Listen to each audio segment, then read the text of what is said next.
Good evening. I'm Mark Halperin, and this two-way tonight. Thank you for joining. Pretty big news day. I'll be honest, unlike some shows which hype every day. So, oh, we have so much to tell you, such a big news day. There's not as much news as there was yesterday, but there's some, and I'll bring you that. And then we've got two great guests, or three great guests. So two topics that we're going to bring guests in on, and I hope you have questions for them. First, we're going to have a MAHA discussion with two of MAHA's leading lights. Super excited to have them both on. So we'll talk about that, and then we're going to talk about an organization whose ethos and themes and messaging rhymes very much with what we do here about civil discourse. Fred Ryan, who runs a project through the Reagan Library in California, former head of the Washington Post, will be here to talk about how we can contribute to having peace, love, and understanding, and the presumption of grace for all extend even beyond two-way to other places and other organizations. So I'm looking forward to having all of them on in just a moment. As always, if you're on the two-way platform, we'd love your questions. Please raise your hand if you want to be in on the conversation. And if you're watching on YouTube and X, don't put smack in the chat. Be in the chat if you want, although I consider it largely a waste of time, but be in the chat, but just don't put negative personal attacks on people there. And as always, would love for people who don't support Donald Trump. I see you here. Raise your hand. Be part of the conversation. Don't be intimidated or afraid or worried that somebody's going to, put something negative about you in the chat. It's just sticks and stones, or not sticks and stones, rather, but just words. Okay, Ukraine. Mostly continuation of what we talked about this morning, which is President Trump and his administration making it clear to both parties, the Ukrainians and the Russians, that the clock's ticking. They need to make a deal. Fascinating soundbite from President Trump in the Oval Office photo op with European officials, in which you'll hear just lines that will be familiar to you, in which he seems to be leaning angry at Russia for last night's attack, leaning sort of into Ukraine, but also being somewhat critical of Ukraine. And he talked about this question of Crimea, and you'll hear him explain pretty clearly if the Ukrainians think there's going to be a final deal that doesn't involve giving the Russians formal control of Crimea, they've got another think coming. Please roll number one.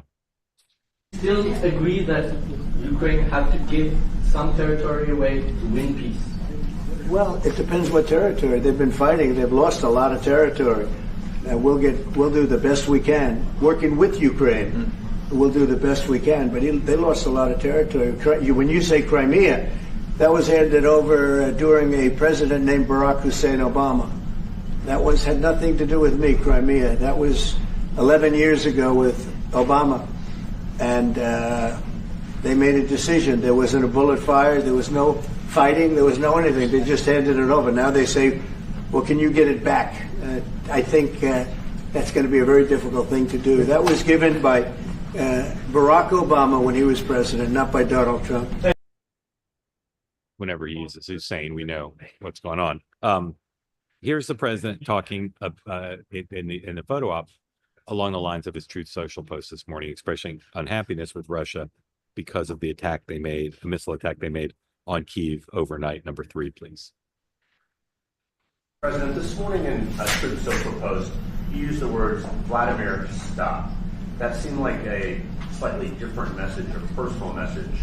What is your level of frustration with President Putin? I didn't like last night. I wasn't happy with it. And we're in the midst of talking peace, and missiles were fired. And I was not happy with it. That's what I meant, and that's, what it is.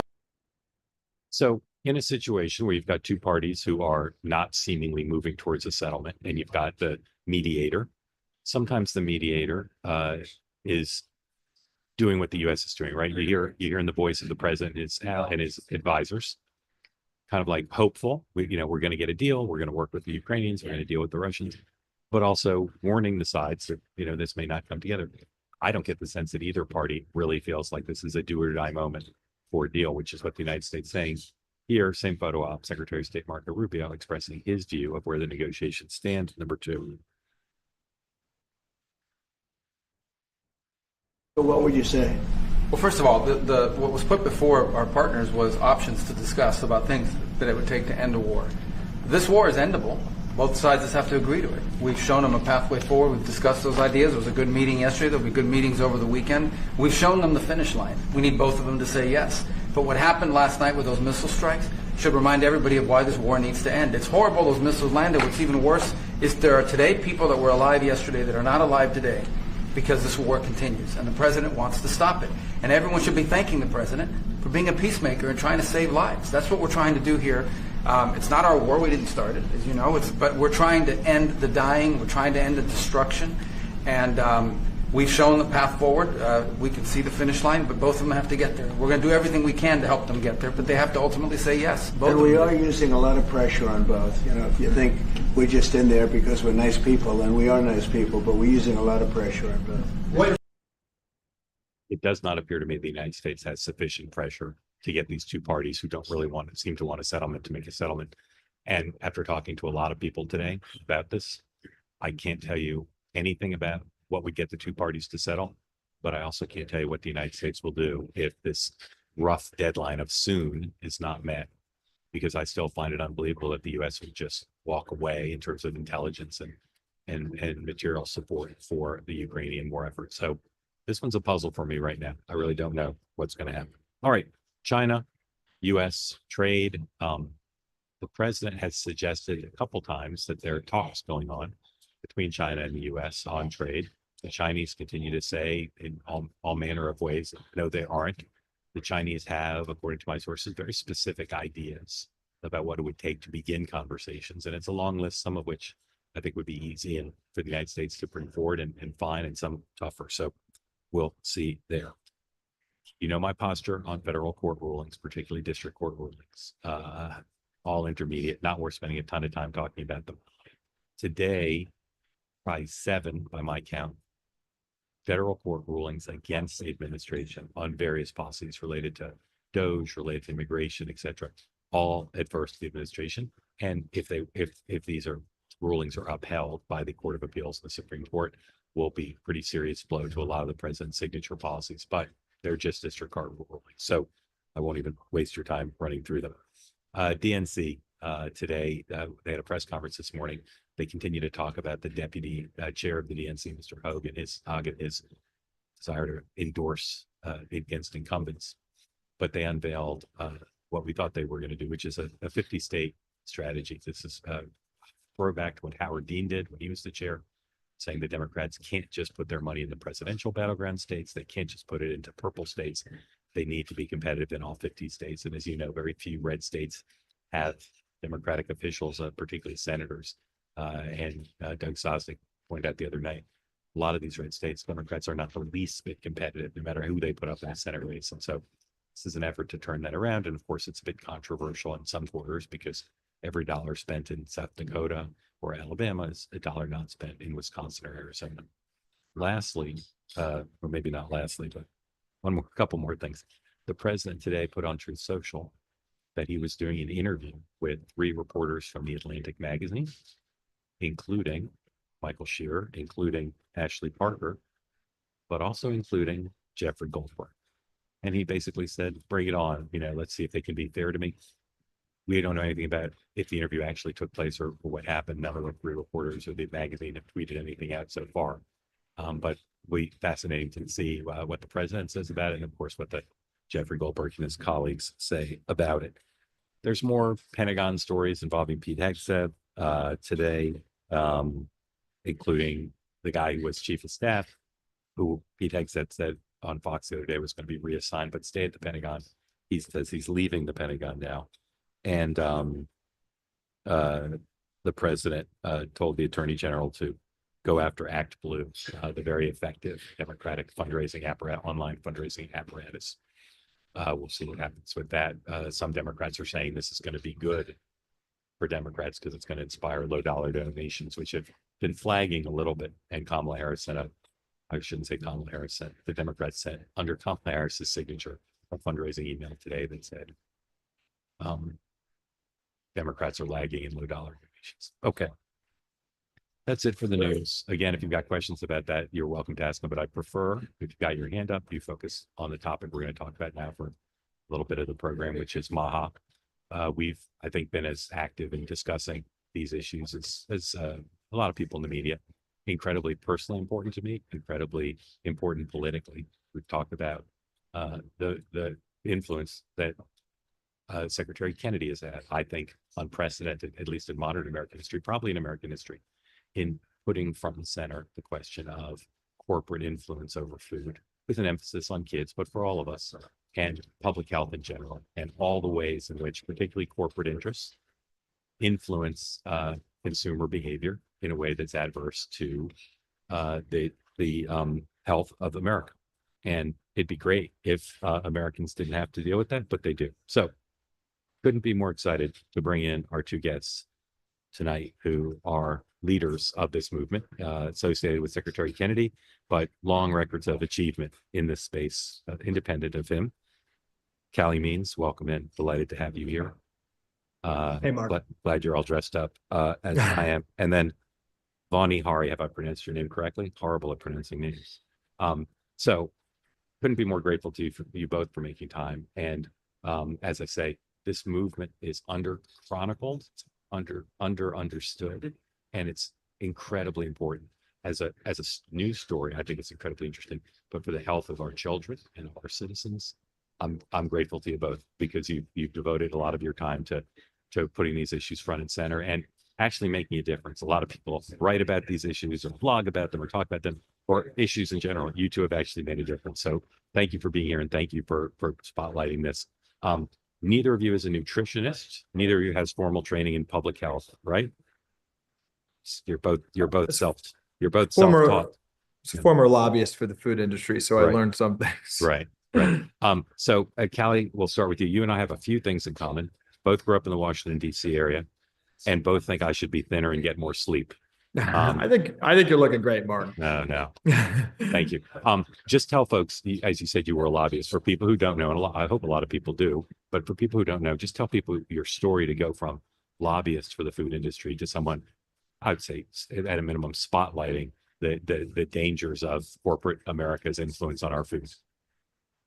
Mark, I think I've been under transition that a lot of people have been, but I grew up as a young conservative in DC and worked on campaigns. And then inevitably, as you know, people on the campaigns go and work for the big industries. And I was a consultant for the food and pharma industries, the biggest spenders in DC, helped Coke pay off the NAACP, civil rights groups, to argue that taking soda off food stamps is racist, paid conservative think tanks to say that was nanny states. We rigged both sides of the equation, and then helped pharma with a number of issues.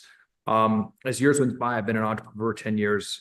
A couple of things really impacted me. My sister, Stanford Medical School surgeon, left this system after seeing how bad it was inside, how they're really just incentivized to prescribe pills, cut people open, profit from sickness, not get to the root cause. And then after my mom died in 2021 of a preventable disease, cancer, which we're now at an all-time high in world history, where the United States has the highest cancer rates this year of any society in the history of the world. We're the sickest country in the developed world. So my sister and I began advocating. Podcast started picking up, went on Tucker Carlson, Joe Rogan, had a particular passion, Mark, to communicate these issues to the right. I mean, this is a bipartisan issue. This food safety and things like that really weren't reverberating on the right much. Got to know Bobby Kennedy. I actually got to know the Trump campaign well. A lot of people resonated with this message that was kind of taking wind across the country, obviously prompted by Secretary Kennedy, now Secretary. When President Trump was shot, I felt a spiritual urge, and I called Secretary Kennedy, call him Secretary now and not at the time, but I'm glad he is now. And we talked about him calling Trump, and I was able to work with Tucker Carlson to make that connection that night, and had a small vantage point. They really bonded. They talked for hours about this, as you said, generational issue of chronic disease. And I think politically, Mark, something happened where you said it. The media hasn't covered this much, but something really resonated among voters on the campaign trail. And then when you look at the numbers this election, the gender gap closed more than people thought it would. Trump won 50% of independents, 50% of young people. There obviously many dynamics there, but this focus on chronic disease for kids really resonated. And then now Secretary Kennedy, the fact that he is the Secretary of HHS, I mean, I think it's the largest victory of grassroots through special interests. I mean, everyone didn't want that to happen.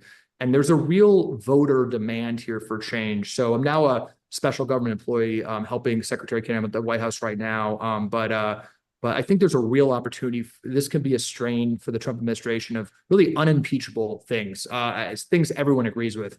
I said at the event on the food diet, where the heck is Cory Booker and these other Democrats who've been talking about these issues? So this is a winner for the Trump administration, and I think really societally important because right now we spend 5 times more than Spain on healthcare costs and live 6 years less. I mean, there's something really wrong happening when it comes to our healthcare incentives in the country, and it's a big political issue. It's a big just societal issue. Yeah, Cal, you mentioned 2 things that are super important. You are a special government employee helping Secretary Kennedy, and your sister and you have teamed up kind of a Mark way. I call you the Donnie and Marie of public health to make these changes. Vani, when I read it, I knew who you were, and I saw your role, but I spent a fair amount of time reading about you today, and I find it both awful and hilarious that people want to challenge what you've done by saying you don't have formal training as a nutritionist or a scientist. Your record of accomplishment of holding big corporate food suppliers, whether it's restaurants or manufacturers, there may be people who've done as much as you have in terms of achieving results, but I can't name them.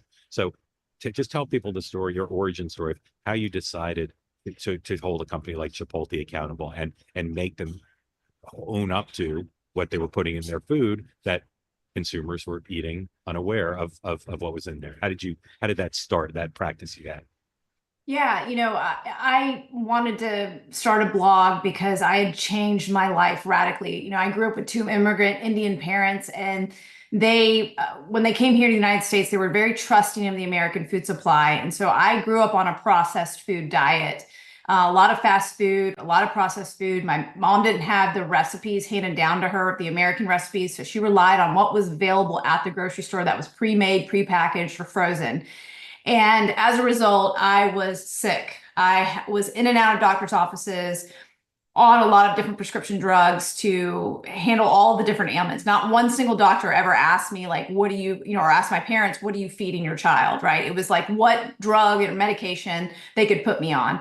And then in my early 20s, where I was working for Accenture, a big consulting firm, out of school, I had a very, intense job, working 80 hours a week, traveling on the road, on the expense account. They were wining and dining us, all the C-levels that we were working for at these big financial institutions. And I found myself again in the situation of kind of outsourcing my food, and they were catering breakfast, lunch, and dinner. And I started to gain a lot of weight, started to feel really bad about myself. And all I wanted to do was do well at my job and be very ambitious. But I ended up hitting rock bottom, ended up in the hospital with appendicitis, had an emergency appendectomy. And I was 22 years old, recovering from the surgery. And my doctors told me, like, it's no big deal. You don't need your appendix, whatever. And I was just like, well, why did God put it there? So I just started to just had this insatiable curiosity of what got me into that position and why I felt so bad and why I had to have an organ taken out of my body. And what I found out is actually your appendix is necessary. It's not like God didn't put it there for a reason. It actually populates your gut with good bacteria. And I started learning about the digestive system, and I learned about my body, and I realized all the foods that I had been eating had been causing inflammation, and that's what caused inflammation to my digestive system. And so then I made the connection to food, and I used my debate skills. I was a top tier debater in high school, recruited to college, #1 in the state, went to Dartmouth debate camp every summer in high school. And back then we didn't have Google. We had to go to the library, look at the law journals, look at the microfiche, take these big tubs of evidence, and you had to learn both sides of an issue. And one year's topic was healthcare. And I just remember using that information to learn debate rounds, but never use it towards my health. But I just remember how screwed up the healthcare system was and the food system. And so I started to read about what had been done to the food industry and what has been done to our food and the ingredients that I was eating.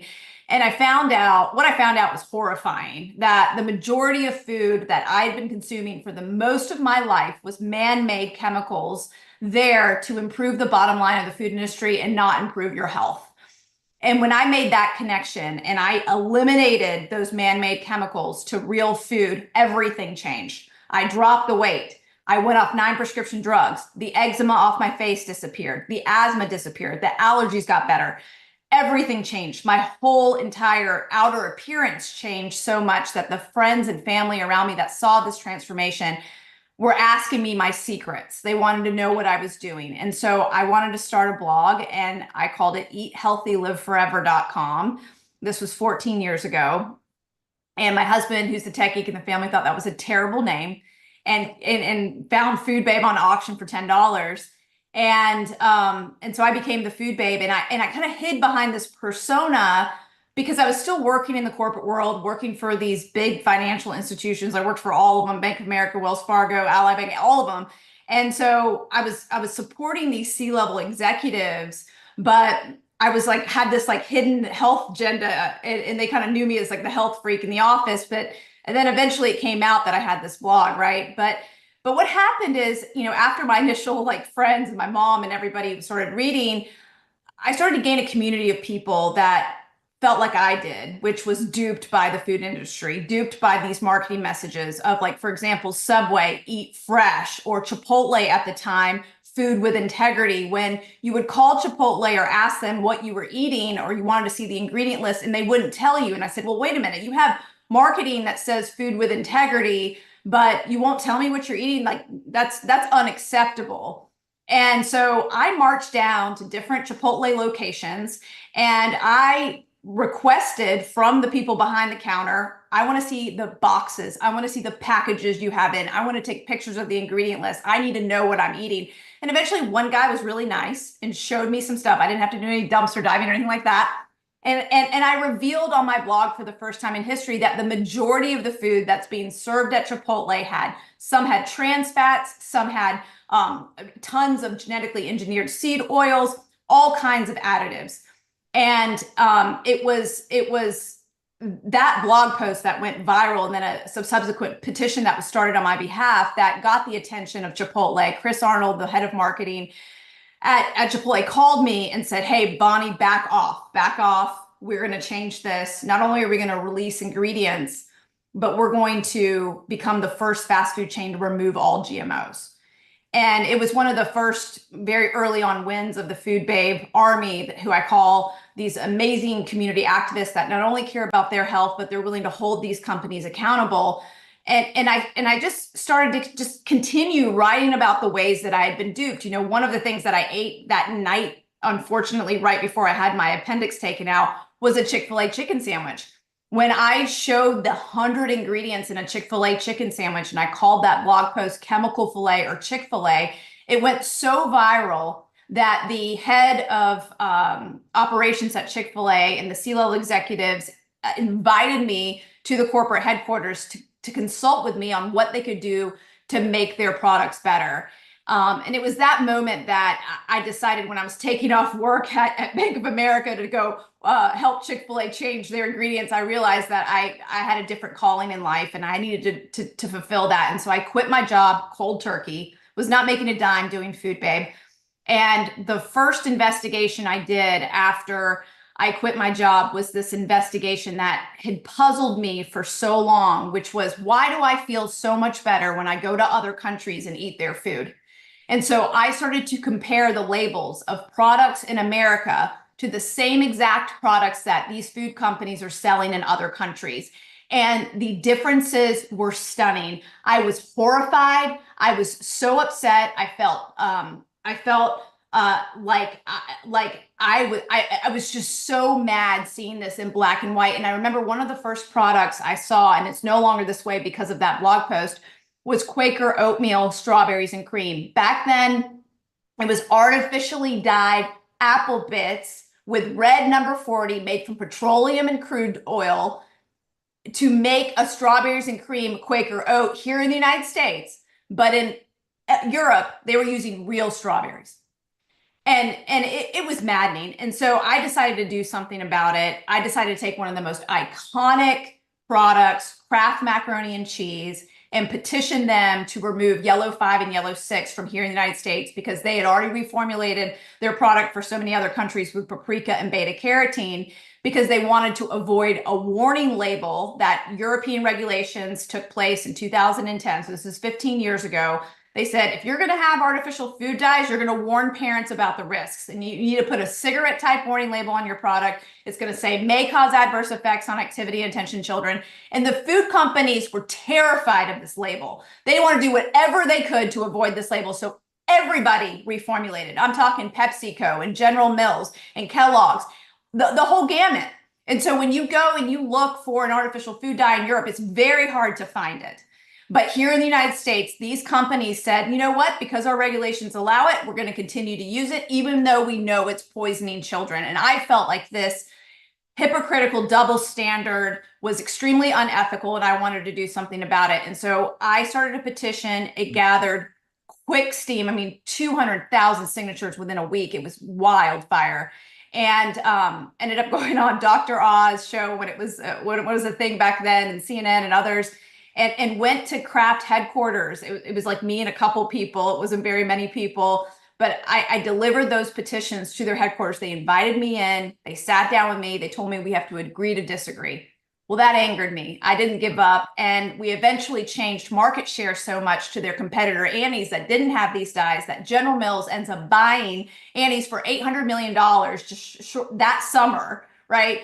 And by the end of that year, Kraft is announcing that they're removing these dyes. We're going to lose you two in a little bit. I want to bring the community in, and I have a million questions I want to ask you, and I hope you'll come back. I'll just say this: you're not perfect people, because nobody's perfect. You two are heroes. You've used your big brains and your determination, along with the secretary and others, to try to change one of the most important things this country needs to change. Along with education, this is top of the list. And I express for myself, and I'm sure for tens of millions of others, thank you both for doing what you've done. It's remarkable, and I hope you continue. And again, I got a million questions, but let's bring folks in, because I know we're going to lose you before too long. So Beth, welcome in. Unmute. Tell folks where you are and your question for Vani and Calley. Hey, I'm in Chicago, and Calley, I've read your book that you wrote with your sister, and Vani, I got an announcement that you were on CNN last night, and I signed your petition that you took to Battle Creek. But I lost 70 pounds by avoiding all sugar and all carbs. I did it cold turkey, and I've kept this regimen going for 5 years. It was not hard. And I think the food dye ban, or the effort to get food dyes out of food, might be considered by big food, big pharma, big ag as, let's go on with this, because it's like, throw me into the briar patch. Because what we really need to do is limit sugar and carbs. And people are led to believe it's really hard to avoid them. So I'm wondering, I listened to the full Senate hearing that Ron Johnson led. And before you guys went live, I'm told that you were held in a private room and told to restrain your comments so that you wouldn't aggravate big food, big pharma, big ag. And if you think about it, Beth, I'm just going to cut you off there, because I want to let them respond. And again, we've got limited time with them. So I was there. So go ahead. I think Calley was meeting with Senator Ted Cruz at the time with RFK Jr. when that meeting was taking place. And I remember Ron Johnson being worried. He says, I got reports that we're going to name names. And we looked at him, all of us in that room. I mean, the most incredible minds behind nutrition and health, Jillian Michaels and Dr. Calley Means and others, Dr. Chris Palmer were in that room. And we looked Senator Ron Johnson in the face and said, if we don't name names today and we don't tell the truth about these food companies, we're going to have to leave right now. Like literally, I would have just had to leave. I wouldn't have been able to do my presentation if I had listened to that, right? And you know what Senator Ron Johnson said? He said, all right, let it rip. So, you know. Ron Johnson deserves a lot of credit. Yes. And he's very brave and did not censor us at all. I'd also just say to your point, just real quick, and getting a little bit into what I see as the strategy here politically, is we've got a big problem. We've had $1 trillion over the past 10 years of agriculture incentives that have really gone to ultra processed food, food stamps.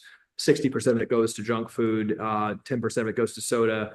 So we have a lot to unwind here of our healthcare incentives. So it's definitely a strategy of the Trump administration to just get these quick wins. I mean, as Marty McCary and Secretary Kennedy said, this is not solving everything to ban the food dyes, but you do have a situation in Europe where people eat pasta, they eat gelato, and they're feeling a lot better. The chemicals in our food are a big, big deal. And it's not the free market when the food industry is lobbied to have these 10,000 chemicals that are in our food that aren't in any other country. So this is a long-term change. Mark, you've alluded to it. This is a vital topic where we need to unwind some of these broken incentives. I think really probably the opponents want us to focus on everything all at once, but the strategy is quick wins.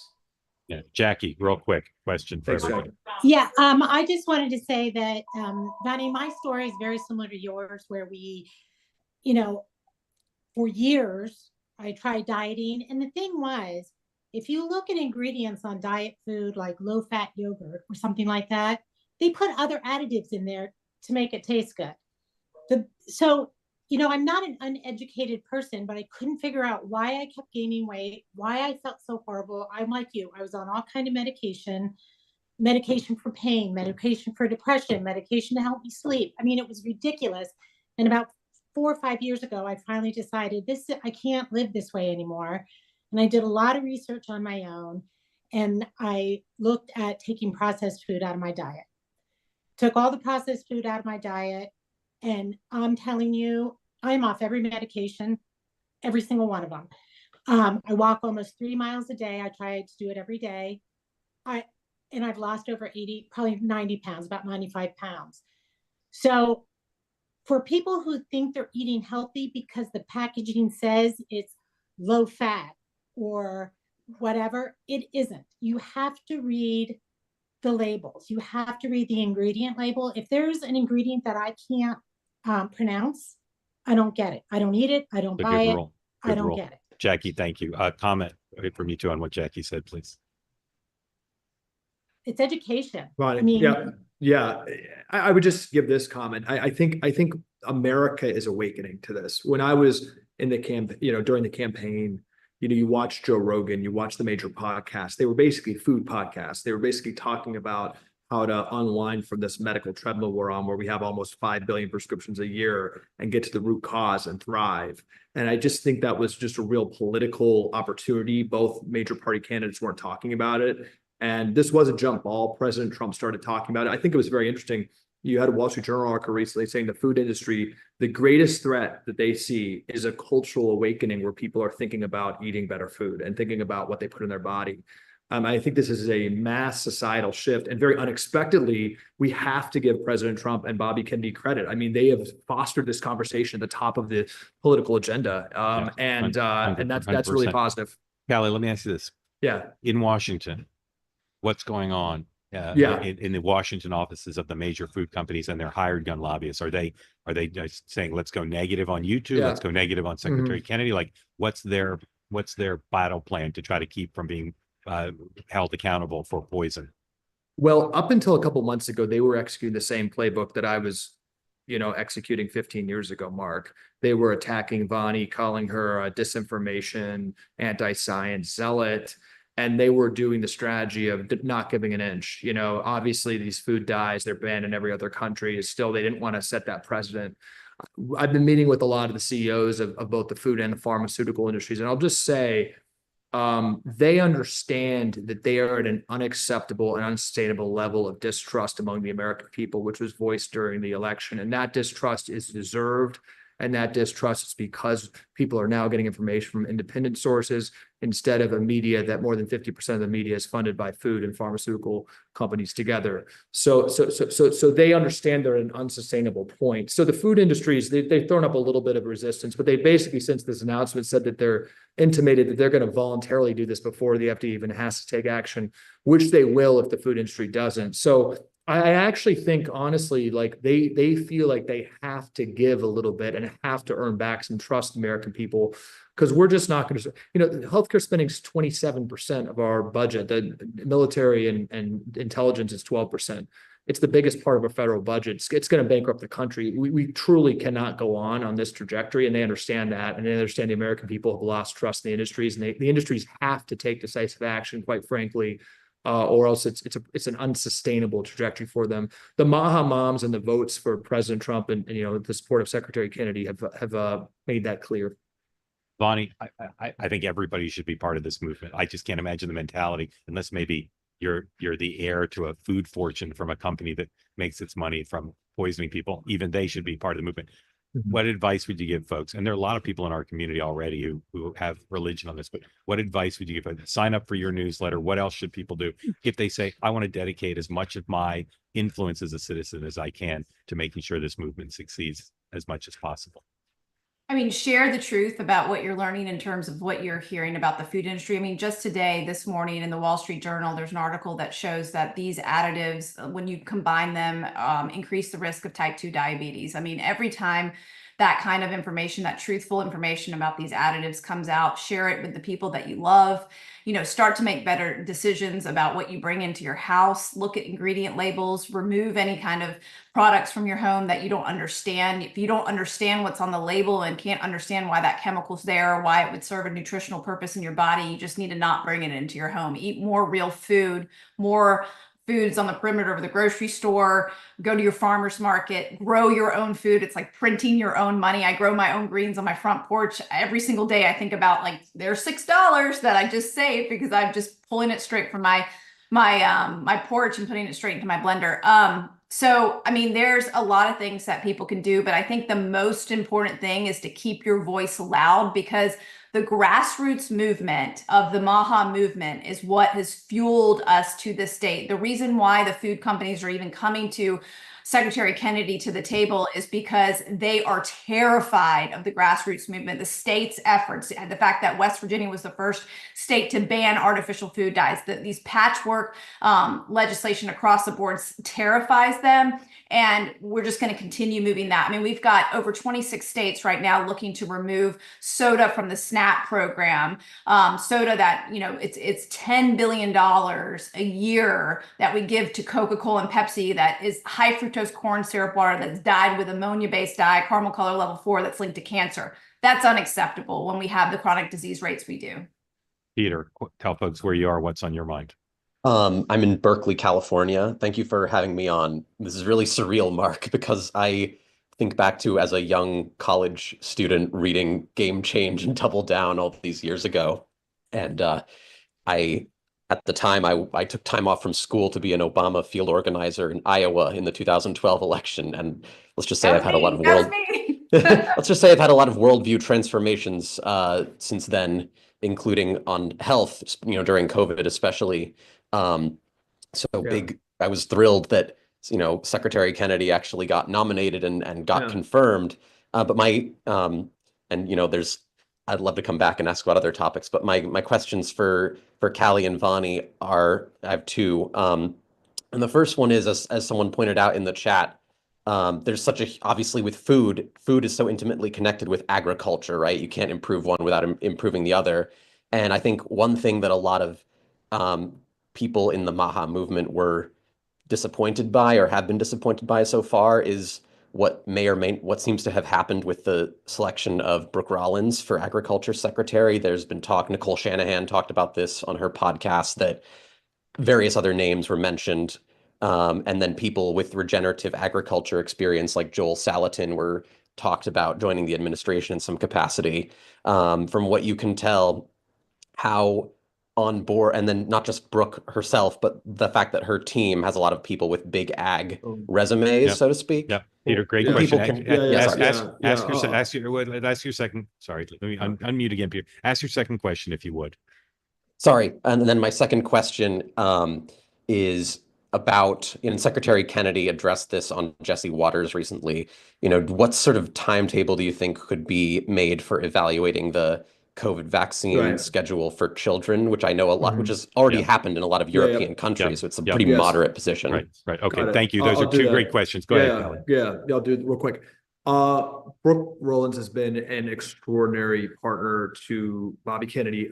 Let me just say if you said 2 years ago that the USDA was going to encourage waivers to take soda off SNAP, they would have said you were absolutely, completely crazy. The USDA is known as a very pro-industry corporation, very tight with the American Beverage Association. I mean, this decision by Brooke Rowlands, who led that decision, has sent shockwaves throughout DC. It has absolutely been one of the biggest victories of grassroots voices against a very powerful lobbyist. I mean, this is $10 billion. Coke is 40% market share. That's $4 billion a year that Coca-Cola is getting of the federal treasury that's going to be cut. This is a huge material issue for these food companies. And Brooke Rowlands has moved with lightning speed and has been going to states celebrating these waivers with governors. I'd also say her team has been absolutely just personally fantastic to work with. And she's appointed a diverse group and actually some really great warriors and MAHA warriors into that department. So I would just say that the proof is in the pudding, and this USDA SNAP, there could not have been a more dramatic thing that she could have done early on. And she has been really very close with Bobby Kennedy. I'd say just two things really quickly. Is the evolution of the U.S. agriculture system is a long-term goal. I mean, obviously, in my opinion, there's problems with pesticides, but regulation on that to actually transition to a more regenerative system is a long-term policy goal. What Secretary Rowlands and Secretary Kennedy are very, very aligned on is transparency. We're going to understand in the next year what's going on. We're going to talk about it.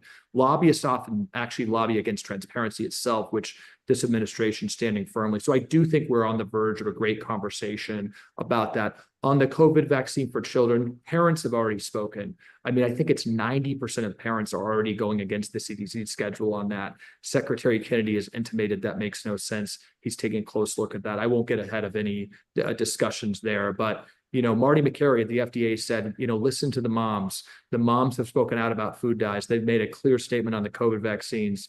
I think the moms often have better scientific insight than the quote unquote experts. And I know the administration is going to be following their lead on a lot of decisions that we're about to see.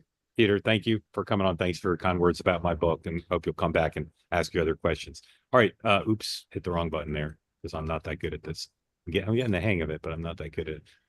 So you two, before you go, if I could say just a few things.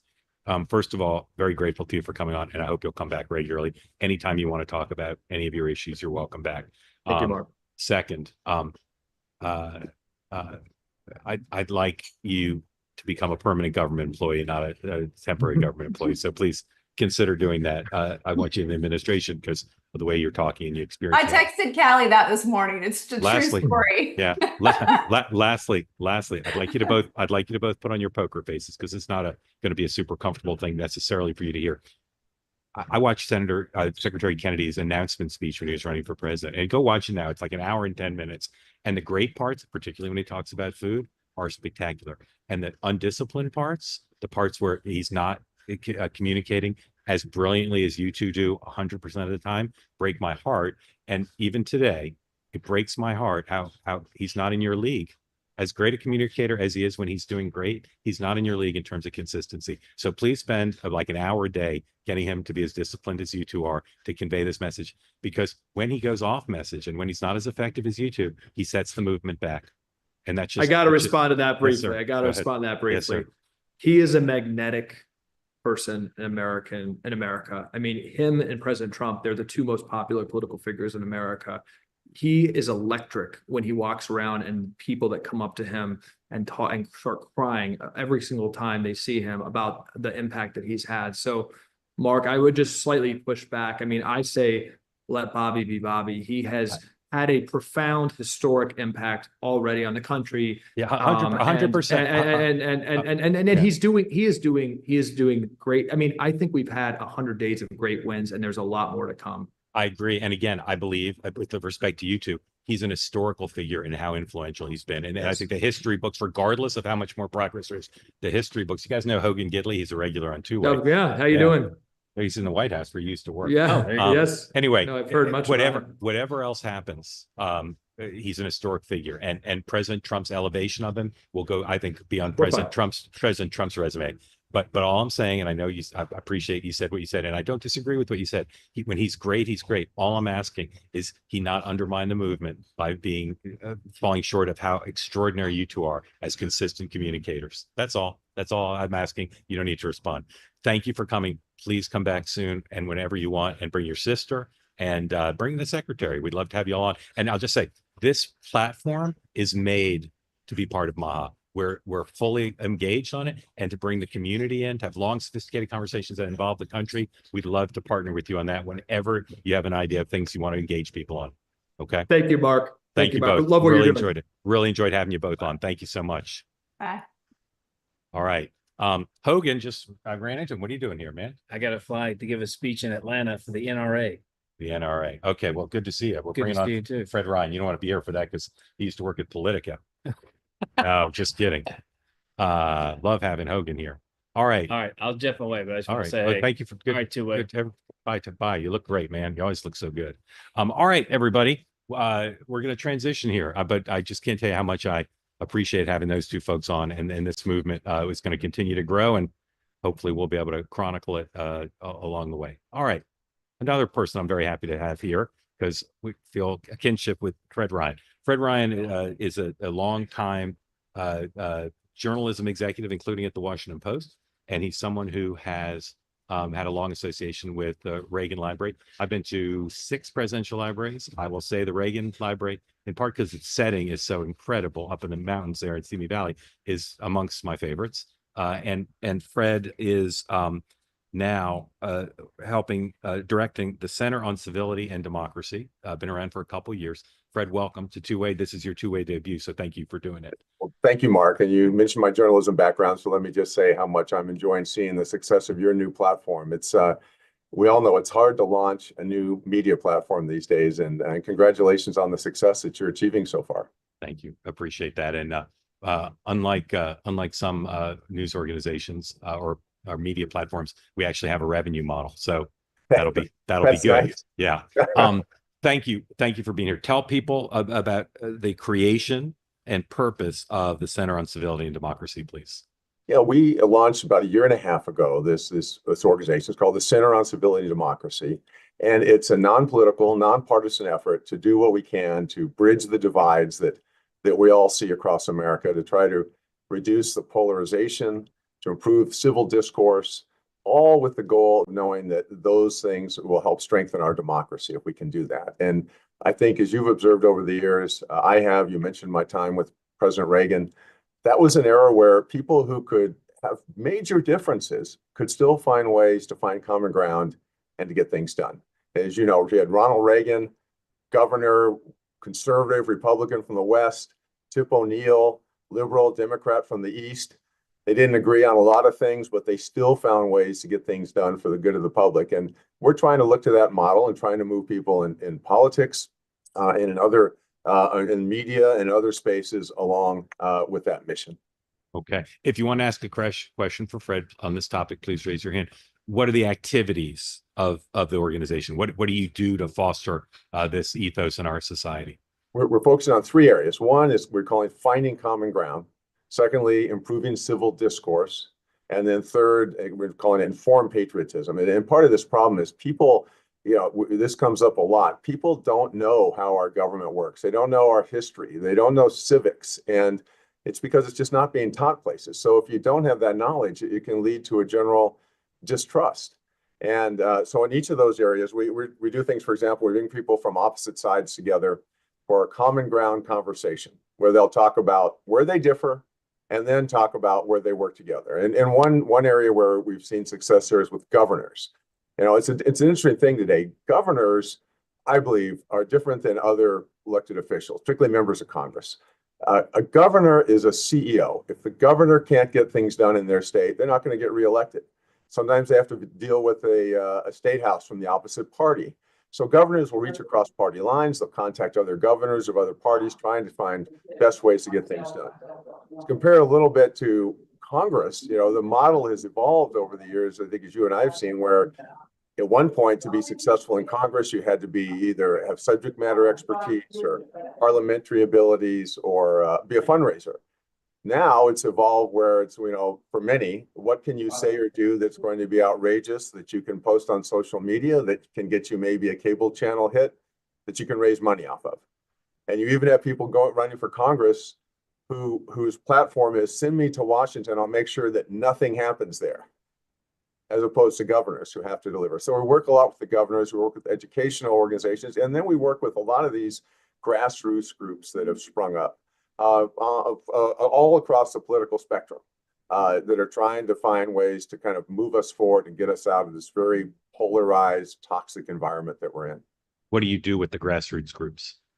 Well, one is we try to highlight them. And this was one of the encouraging things is people across the country, and that we did a survey that I'm hoping I have a chance to share a little bit tonight, but we did a survey that shows that this is an issue all across the country that people want dealt with. In fact, 72% of people said they want to be involved themselves in finding ways for us to get to common ground. And these are springing up all across the country, small in little towns. The universities are starting these polarization workshops, polarization units to study this. So one thing we're trying to do is highlight those. A second thing is we partner with different groups. We kind of join forces. One area we've seen actually, which I think has a lot of potential, we're seeing some success already, is in sports. Because if you think about it, it's one area where people who have the most stark differences across political spectrum will come together and they'll cheer for the home team. They'll high five. They'll put their political differences aside. And then on the field, you think about it, there's an example. Sportsmanship there are a lot of examples for leadership and for political leadership. You don't try to kill your opponent. You want to be alive to play the next game. So we've been working with the NFL, with other professional sports. We just had a big event out at the Rose Bowl where we brought together Olympic athletes, college coaches, NFL players, all across professional soccer players, Olympians, and talk about how we can use sports as a unifying force to help us put some of these differences aside. Yeah, I got a million questions like I had for the previous guest, but I'm going to bring folks in. I'll just say the loudest, angriest voices on the national town square get too much attention and they intimidate people off the town square. And what you're doing is giving people the courage and the power and the unity to get on the town square and let their voices be heard. And it doesn't mean they're all centrist, moderates, and independents. They could be people on the far left and far right. They're just like people on this platform. Most of the people on this platform who are happy to share the town square with someone they disagree with can have a conversation, even if they disagree. What I'm going to bring folks in. Go ahead and share the data you said you wanted to get it. We've just done a survey, and there were a number of kind of encouraging takeaways. One was that most Americans feel that we will get to the point where we can put aside our differences and achieve common ground. That's encouraging. It means that that we're not pessimistic. We don't think that our democracy is going to fail. So most Americans think that. 71% think that it's possible for us to achieve common ground on most issues.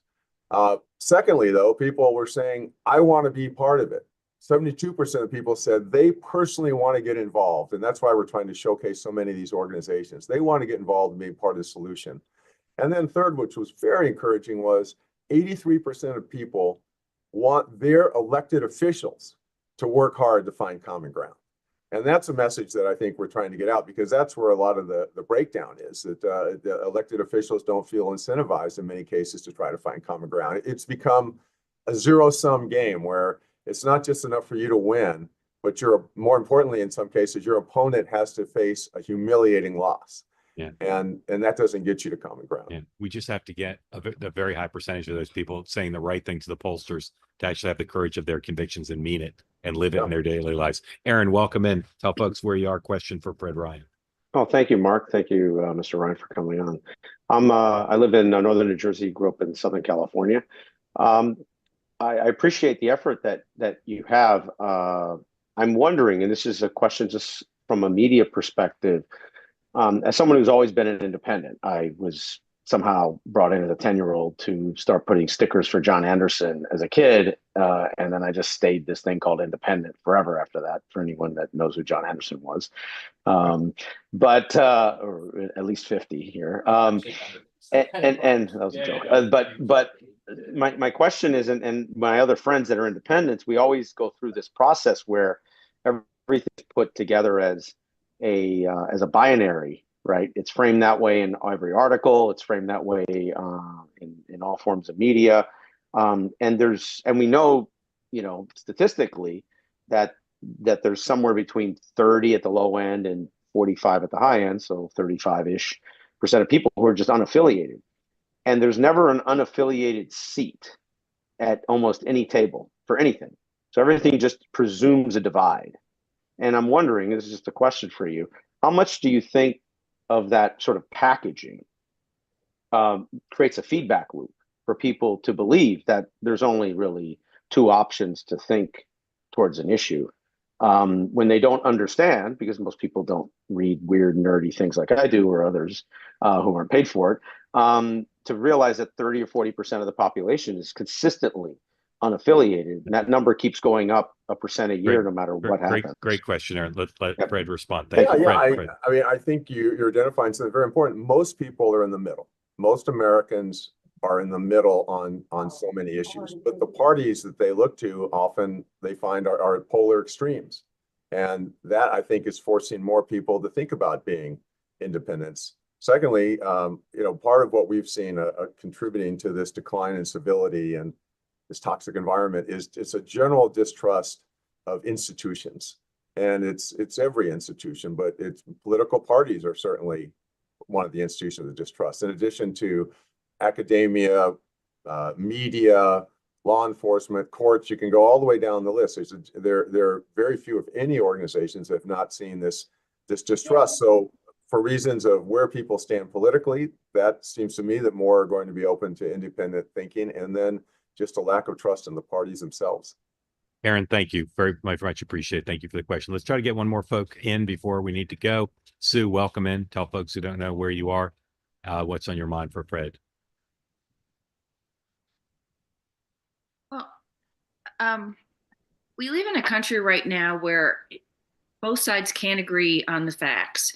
We are more and more self-sorting into different areas of the country. There's increased gerrymandering going on. The rhetoric is unfortunate. How do we get past all of that? I mean, a lot of people are independents.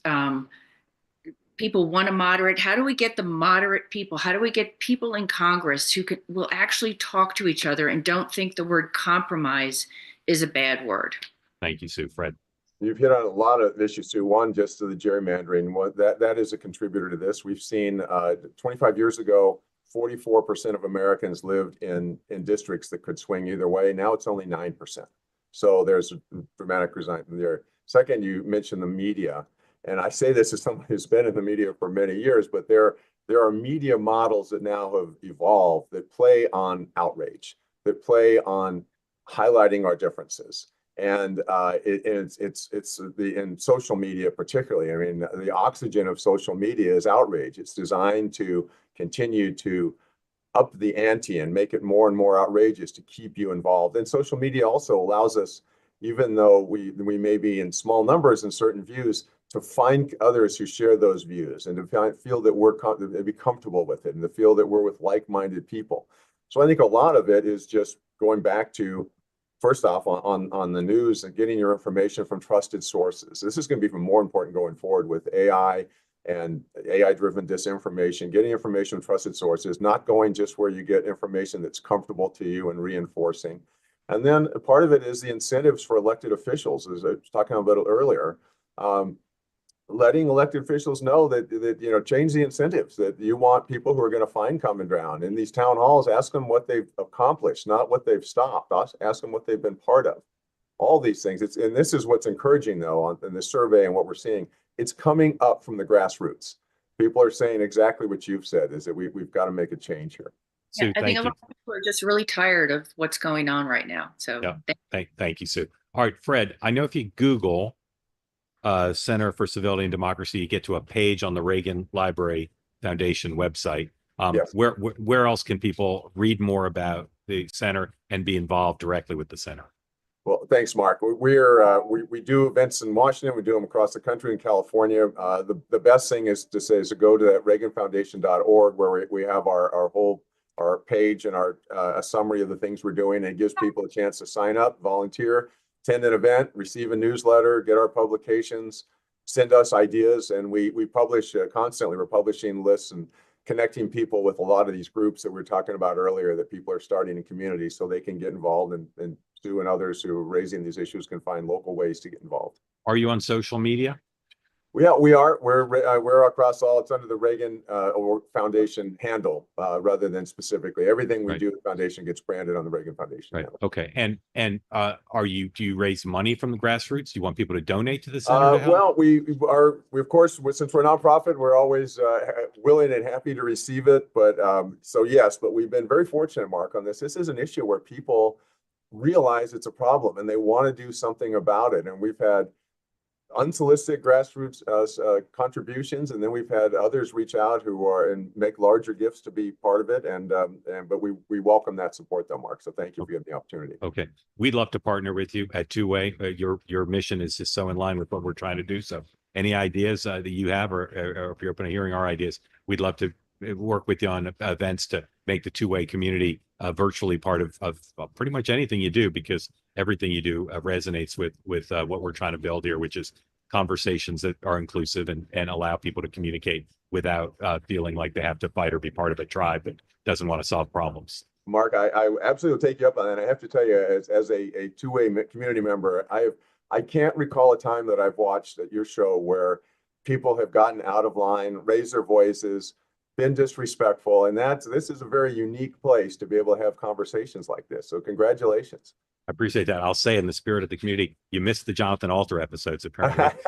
number one, and number two, you're not reading the smack in the chat, and that's a problem. No, I tune out the chat. Yeah, on the side, but the conversation itself, I agree, for 99% effectiveness. But we're very grateful to you, not just for being here, but for starting this and really in an expert and thoughtful way, trying to solve what is a huge problem in our society. It's right up there with education, I think, and nutrition, because it blocks so many avenues to progress because of this dynamic. I want to steal the logo, modify the logo from your last group, the MAHA Warriors.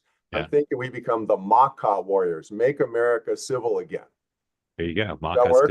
That works. That works. Fred, thank you. Really great to see you, and look forward to working with you on a bunch of stuff. And thank you all for watching. I'll be back 9 a.m. Eastern time with Sean and Dan for the morning meeting, last episode of the week. And then I'll see you in 23 hours right here. Mike Moynihan is on now. Tune over to the YouTube channel, watch Michael Moynihan show. Put up the graphic real quick, and I can show you who you could watch right here at 7.